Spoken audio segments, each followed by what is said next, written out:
YS వివేక హత్య కేసులో అవినాష్ రెడ్డికి ఊహించని షాక్ తగిలింది. అవినాష్ రెడ్డికి హైకోర్టు ముందస్తు బెయిల్ ఇవ్వడంపై వివేక కుమార్తె సునీత రెడ్డి సుప్రీంకోర్టును ఆశ్రయించారు. ఈ నెల 25 వరకు అరెస్టు చేయవద్దని సిబిఐకి ఆదేశాలు ఇవ్వడంపై సునీత రెడ్డి సుప్రీంకోర్టులో పిటిషన్ వేశారు. ఇక అవినాష్ రెడ్డి ముందస్తు బెయిల్ పిటిషన్పై వెంటనే విచారణ పూర్తి చేసి ఉత్తర్వులు జారీ చేసేలా ఆదేశాలు ఇవ్వాలని కోరారు. మరోవైపు అవినాష్ రెడ్డి, భాస్కర్ రెడ్డిని సిపిఐ అధికారులు విచారణ చేస్తున్నారు. ఇక వివేక కేసులో అవినాష్ రెడ్డి సిపిఐ విచారణకు సంబంధించి మరింత సమాచారాన్ని మా హైదరాబాద్ ప్రతినిధి ప్రవీణ్ అందిస్తారు.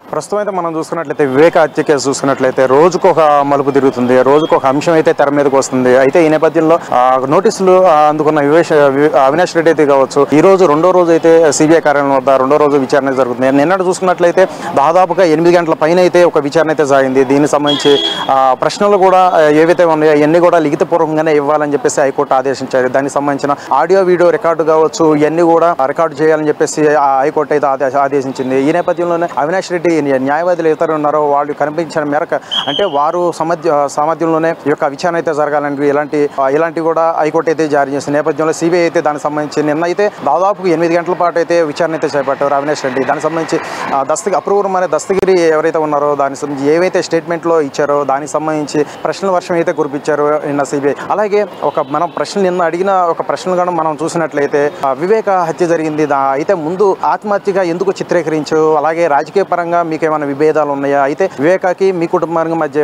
ఉన్న సంబంధాలు ఏంటి, అలాగే ఉదయ్ కుమార్కి మీకు మధ్య ఏంటి రిలేషన్ అని చెప్పేసి వీటి గురించి ప్రశ్నలు అయితే అడిగారు. దీనికి సంబంధించి అన్ని కూడా ఒక లిఖితపూర్వకంగానే ఒక ప్రశ్నలు అయితే రూపొందించారు. దానికి సంబంధించి ఆన్సర్లు కూడా తీసుకున్నారు. ఇవన్నీ కూడా ఒక న్యాయవాది సమక్షంలో జరిగింది నిన్న. అలాగే చూసుకున్నట్లయితే ఒక ఆడియో వీడియో రికార్డు అనేవి కూడా రికార్డు చేయడం జరిగింది. ఇవన్నీ కూడా హైకోర్టుకి అయితే సబ్మిట్ చేయాల్సి ఉంటుంది. అయితే మనం చూసుకున్నట్లయితే దీనికి సంబంధించి ముందస్తు బెయిల్ పిటిషన్కి దాఖలు చేసిన అవినాష్ రెడ్డి కావచ్చు, దానికి సంబంధించి మధ్యంతరం ఒక ఉత్తర్వులు అయితే జారీ చేశారు. ఎటువంటి అరెస్టులు చేయకూడదు మీరు 25 వరకు అని చెప్పేసి అని అన్నారు. అయితే 24 వరకు అయితే అవినాష్ రెడ్డి అయితే సిబిఐ ముందు అయితే విచారణ అయితే జరగాలని చెప్పేసి ఆదేశించారు. ఆ నేపథ్యంలోనే మనం ఈ రోజు చూసుకున్నట్లయితే మరొక కొత్త అంశం అయితే తెర మీదకి వచ్చిందని భావించాలి. ఎందుకంటే ఈ హైకోర్టు ముందస్తు బెయిల్ పిటిషన్ స్వీకరించి ఒక 25 వరకు అరెస్టు చేయకూడదు అని ఎటువంటి హైకోర్టు ఇచ్చిందో ఈ యొక్క ఉత్తర్వులను అయితే సవాల్ చేస్తూ సునీత గారు సుప్రీంకోర్టును అయితే ఆశ్రయించినట్లు మనకు తెలుస్తుంది.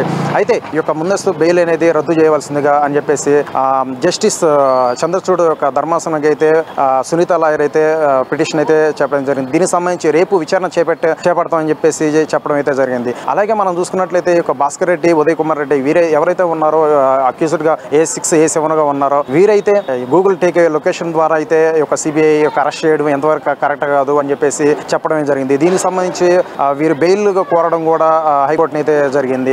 అలాగే అనారోగ్య కారణం కూడా ఇది ఒక అంశం అయితే చూపించారు భాస్కర్ రెడ్డి. అయితే మనం ప్రధానంగా చూసుకున్నట్లయితే సునీత రెడ్డి అంటే ఈ రోజు సుప్రీంకోర్టుని ఆశ్రయించడానికి గల కారణం కూడా మనం చూసినట్లయితే అయితే ఈ నెల వరకు 30 వరకు అయితే ఎట్టి పరిస్థితుల్లో ఇక వివేక హత్య కేసులో సంబంధించి పూర్తిగా ఒక రిజల్ట్ అనేది పూర్తిగా కంక్లూజన్ రావాలి అని సిబిఐకి ఆదేశాల మేరకు సిబిఐ కూడా ముందస్తుగా కొంచెం అడుగులు వేస్తుందని చెప్పొచ్చు. ఈ పరిణామక్రమంలోనే సిబిఐ యొక్క తీసుకున్న యొక్క విచారణలో భాగంగా మనం చూసినట్లయితే అవినాష్ రెడ్డి అలాగే భాస్కర్ రెడ్డి వీరు ఎవరైతే ఉన్నారో వీరందరూ కూడా ఇది తప్పుదారుణ పట్టించే విధంగానే ఉన్నారు. సో సిబిఐని కూడా తప్పుదారి పట్టే విధంగానే ఒక అంశాలను అయితే కొత్త అంశాలను అయితే తెర మీద తీసుకొస్తున్నారు. అయితే ఏదేమైనా సరే ఈ యొక్క వివేక హత్య కేసులో సంబంధించి అవినాష్ రెడ్డి పాత్ర అయితే ఉంది, భాస్కర్ రెడ్డి పాత్ర అయితే ఉందని చెప్పేసి సునీత అయితే బలంగా వినిపిస్తున్న వాదన అయితే దీని నేపథ్యంలోనే ఎట్టి పరిస్థితుల్లో యొక్క బెయిల్కి సంబంధించి రద్దు చేయాల్సిందిగా అని చెప్పేసి సుప్రీంకోర్టును అయితే ఆశ్రయించారు. అయితే మనం ఈ రోజు చూసుకున్నట్లయితే నిన్న హోరాహోరీగా యొక్క సిబిఐ విచారణ అయితే జరిగింది.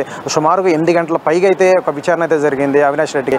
అయితే నిన్న అయితే ఏవైతే ప్రశ్నలు అడిగారో అయితే రాజకీయ పరంగా అయితే వ్యక్తిగత పరంగా అయితే 40 కోట్ల డీల్ అయితే ఉందో దానికి సంబంధించి వీటన్నిటికి సంబంధించి కూడా ఒక ప్రశ్నలు అయితే గురిపించారు. ఈ ప్రశ్నల యొక్క ఆన్సర్లు కూడా కొన్ని అయితే చెప్పారు. సో దానికి సంబంధించి లీడ్ తీసుకొని ఈ రోజు ఒక విచారణ అయితే జరుగుతుంది. అయితే ప్రస్తుతం అయితే సిబిఐ కార్యాలయం వద్ద ఉన్నాం. అయితే ఇప్పటికి కూడా విచారణ అయితే జరుగుతూ ఉంది. సో దీనికి సంబంధించి ఏంటి అనేసి కొత్త అంశాలు అయితే మనకి తెలియాల్సి ఉంది. ఇప్పుడు జరుగుతున్న యొక్క విచారణలో భాగంగా మనం చూసుకున్నట్లయితే ఎటువంటి ఒక కొత్త అంశాలు మరీ తెరమేకి వస్తాయని కూడా మనం చూడాల్సింది అవసరం అయితే ఉంది. అయితే ఎందుకంటే ఈ నెల 30 వరకు అయితే ఈ కేసుకి అయితే గడువు అయితే ఉంది విచారణకి, సిబిఐ విచారణకు అయితే. సో దానికి సంబంధించి కూడా ఎటువంటి కీలక అంశాలు తీసుకొని దర్యాప్తు చేపడుతుంది, ఇప్పటివరకు ఎంతవరకు దర్యాప్తు చేపడుతుంది, లేదంటే ఇప్పటి వరకు నుంచి కొన్ని రోజులు ఉంది గడువుకి అయితే ఎన్ని రోజులు విచారణ చేపట్టి కొత్త అంశాలను లీడ్ తీసుకునే అవకాశం ఉందనేది మనం వేచి చూడాల్సిన అవసరం అయితే ఉంది. Photo studio.